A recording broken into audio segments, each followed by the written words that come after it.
It's a common sense recap of the big stories.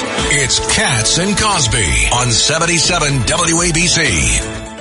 And joining us now is Katie McFarland, Deputy National Security Advisor. She was under President Trump.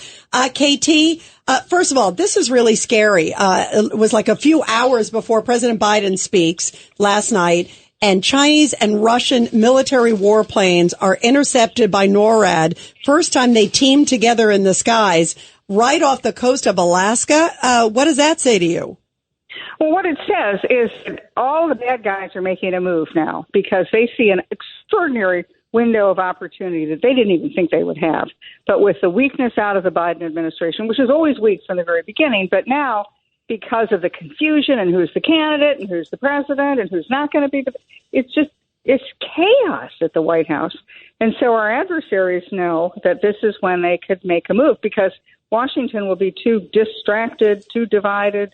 They won't even be able to figure out which phone to answer if the bad guys start making a move. So I think that what you've seen is the Russians and the Chinese are teaming up together to do these, quote, military exercises. And then the Iranians have unleashed the Houthis and Hezbollah and Hamas against Israel.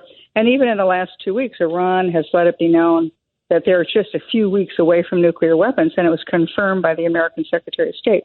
So they all know that there'll be no response. They can get away with whatever they want. And so I think they all make a move. You know, Katie, what did you make of last night? President Biden said, no wars. U.S. is not involved in any wars. I think everybody's sitting there going, well, aren't we helping Israel defend for its existence? Aren't we helping Ukraine? I mean, it was such a preposterous comment. But, does anybody really believe him? I mean, he may be the only person in the country that believes what he's saying because he's just reading off the teleprompters. But when he says no new wars and nobody died under his presidency, kind of conveniently forgetting the Afghanistan withdrawal. Look, the world is on fire. Donald Trump left the world a safe place. We had peace in the Middle East. The Russians were not invading anybody. They were bankrupt. The Chinese were in their corner because President Trump was able to use tariffs and trade to negotiate good deals with the Chinese. But now, because of President Biden, particularly because of his energy policy, energy's gone sky high. Russia's rich. Iran's rich. And so they're all having this is their moment, and they're all going to seize this moment. And that's why I find that my greatest fear is what could happen in the next 6 months when there's nobody in charge. KT, that's Tony Carbonetti. That leads to my question. I mean, you know this better than anyone. We're not going to war with Russia and China in 6 months, but what are the little things that they can do that in a normal time we would not let them do? Okay, so for example, Iran could declare itself a nuclear weapons state. They could say, we have nuclear weapons. They might do some kind of a demonstration, and there would be very little pushback from the Biden administration. And if Israel wanted to do something to, say, stop Iran's nuclear program, it's pretty clear the Biden administration would probably separate itself, would not let Israel do it, would probably condemn Israel if it made a move against Iran.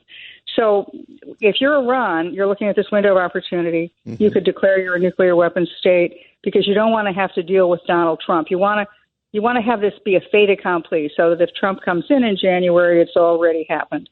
And so that's the kind of thing they'll do. Now, what would the consequences of that be, Tony? If Iran gets nuclear weapons, the Saudis have already said they'll get nuclear weapons. Publicly said They'll buy them. Everybody will have nukes. Jordan, just run the gamut. UAE, Qatar, everyone gets it then. Yeah. Hand them out like M&Ms. Yeah. I mean, in a part of the world that shouldn't even be playing with matches. Yes. They'll all have nukes. Yeah, really scary. It's such a different contrast, KT, what we heard from President Trump even the other night, where he said, if they don't let the hostages out, wait till you see what happens. It's such a different, even just delivery, from what we saw when President Trump was in office, what he's saying now. Our president is MIA, and even Kamala Harris on this. I mean, they rarely, if ever, talk about the hostages. I'm glad today they're meeting with some of the hostage families, but they cowered when Netanyahu was speaking in Congress. And look, what happened in Washington yesterday and today, where you had Bibi Netanyahu, who's prime minister of a country that's fighting for its very existence, and making a plea before Congress, and half of the Democrats in the House and Senate didn't even show up. The vice president, who has a constitutional responsibility to be there, she skipped it. And then there's reports right now, KT, that she will be meeting with him privately today. Yeah. Apparently they're meeting right now. Apparently. Yeah. But why? Why is it private? Why does she not want the photo op? Because she's so nervous about losing Muslim voters in Michigan and Minnesota to the point where you had literally, riots in the street right outside of the Capitol at Union Station, where the American flag was pulled down off the flagpole, and the Hamas flag was put up in its place, and nobody stopped it, and the Democrats didn't even condemn it. It was like, okay, we're kind of siding with Hamas on this one, or we don't want to look like we're too close to Israel. They don't get the fact that what this does is it just invites aggression. KT, and that's what they're going to have. Hi, Ed. Yeah. If Harris had shown up in Congress at the joint session, she would have to sit up there right next to Johnson and reacting to everything that was said by Netanyahu. And you can see how carefully the Democrats were when they applauded. And watched by 10 million people. Yes. Exactly. And run over and over in an ad of her clapping, right? Which she wouldn't want.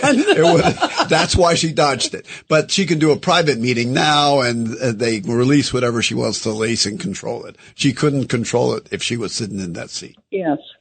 But the problem is that she's much further to the left than Biden is. At least Biden's people are trying to help Israel a little bit, even though they don't want to side with Israel. She's made it pretty clear she wants nothing to do with Israel. Well, maybe they have a private meeting, but the important meeting Netanyahu's going to have is tomorrow with Donald Trump. KT, thank you so much. Keep up the good work, and, God save America. God save America. From your lips to God's ears. Thank you so much. Thanks, KT.